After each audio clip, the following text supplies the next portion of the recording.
president issued this statement on Twitter. It's unclear what he's referring to. It says, quote, "Totally clears the president. Thank you!" Exclamation point. What you're laughing. I'm not exactly sure what the president is referring to. Well, I would say that there's nothing that totally clears the president, because the document from the Southern District of New York continues to implicate President Trump. It says that he's the one who directed Michael Cohen to make payments to women during the campaign. So that's a clear implication.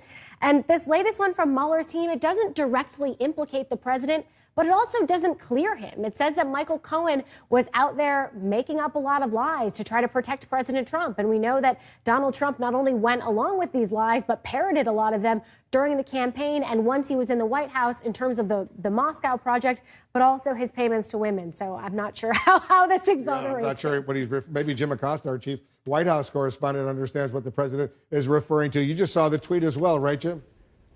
That's right, Wolf. Individual one uses roughly 5 or 6 words here.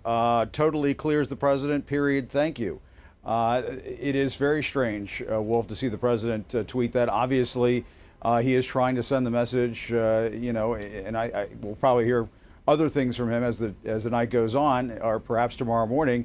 He's trying to get the message out to his supporters as soon as possible that he feels that what Michael Cohen is faced with this filing that went into the Southern District of New York earlier today somehow is beneficial to him. But as you guys were just saying, over the last hour or so, you go through all of these documents, and obviously it doesn't clear the president. And as we saw earlier this morning, there was this blizzard of tweets from the president, a tweet storm earlier today. He was obviously very frustrated, obviously very concerned about what was going to unfold later on today, and it seems his immediate reaction, his initial reaction, is that he feels like there's nothing really in this Cohen filing that's damaging to him. Now, if you, as you've been saying just a few moments ago, if you read through these documents, if you read through this filing, especially when you get to the part where Michael Cohen providing information to the special counsel's office about contacts with the White House, individuals associated with the White House in 2017 and 2018. Perhaps the president has not read that portion of these documents, or perhaps his lawyers haven't filled him in on that. But that obviously, I would think that would be worrisome to any White House, especially for a White House that is on the verge of bringing in a new attorney general. That is just a universe of worries, I would think, for a White House, because they don't exactly know what specifically the special counsel's office is referring to there, but they are very much talking about contacts that Michael Cohen has relayed to the special counsel's investigators. And Wolf, I think the other thing that is very important and somewhat damaging in this filing from the special counsel's office with respect to Michael Cohen is we have new information now about what was going on between Michael Cohen and Russians during the campaign. That Michael Cohen is now talking more extensively, according to the special counsel's office, about those contacts that the Trump campaign, that then candidate Trump, his various spokespeople said was not going on. And so, to me, that would be somewhat worrisome to the president. But if you weigh this against what he was saying earlier this morning, and it was just almost unhinged in terms of the tweets that were coming from the president. He was talking about all sorts of things. He was using his usual superlatives in referencing the Mueller investigation. When you weigh that against this very brief tweet from the president in the last couple of minutes, where he feels that he's been totally cleared in all of this, he must feel in some way relieved by what is in this filing. But as we've all been noting, Wolf, over the last hour, he's certainly not out of the woods. Yeah, he certainly isn't. And explains why earlier in the day, in the series of tweets, he was really attacking Robert Mueller, trying to undermine the entire investigation. One line here: Robert Mueller and Lincoln Lyon James Comey are best friends, just one of many Mueller conflicts of interest. He also says, will Robert Mueller's big-time conflicts of interest be listed at the top of his Republicans-only report? So he's clearly going after Mueller in a brutal, brutal way. Oh, that's right, Wolf. And I think, as everybody's been observing all day long, and he's been doing this for months now, Wolf, he is obviously trying to soften up the perception among his supporters as to what Robert Mueller's motives are. He's been referring to 12 angry Democrats and so on, working on the Mueller team, making very personal comments about members of Robert Mueller's team. This is obviously all designed to weigh on the minds of his supporters and to sort of damage and soften up the way that his supporters look at the special counsel. The president has overlooked on numerous occasions that Robert Mueller is a Republican and so on. And so I think, Wolf, that this is all part of a public relations strategy that the president's been in the middle of for many, many months now.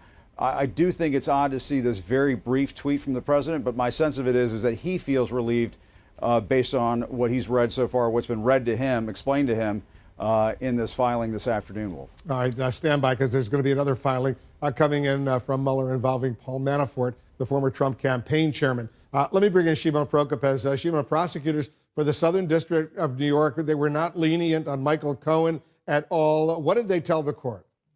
Yeah, Wolf, you're absolutely right. They were not. I mean, when you look at what the Southern District filed and then what the Mueller team filed, it's two completely different positions. And here's how they describe, how the Southern District describes Michael Cohen.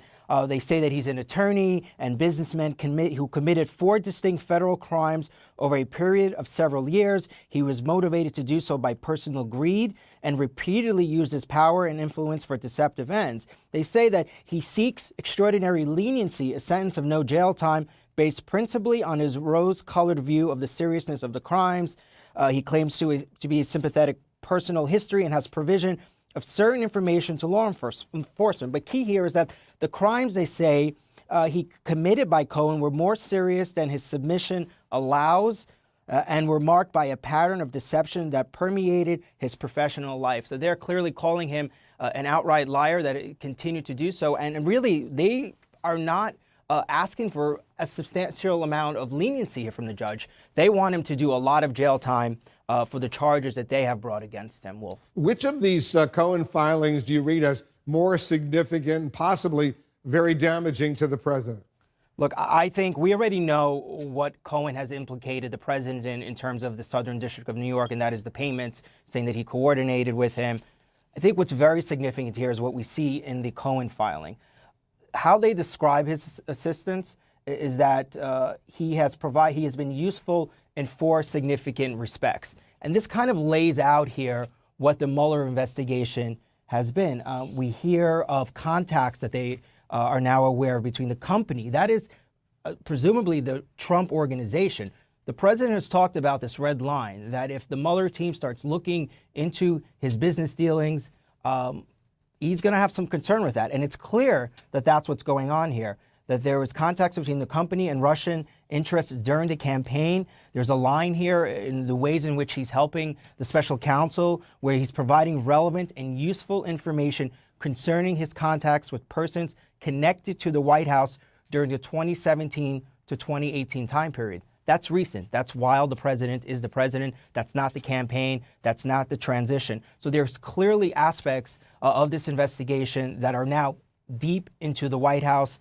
And really, I think the other thing that's so important here is they describe certain discrete Russia-related matter core to the special counsel's investigation that essentially he is providing help on. These are contacts with company executives that Russians have had during the campaign. Again, we're seeing a lot of terminology in these Mueller documents about the company executives. Who are those company executives?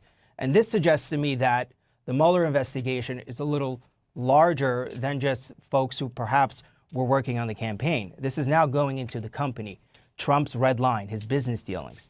So we'll see how he responds to this. But this clearly, to me, lays out exactly what the special counsel has been doing and where Michael Cohen has been significantly helpful to them.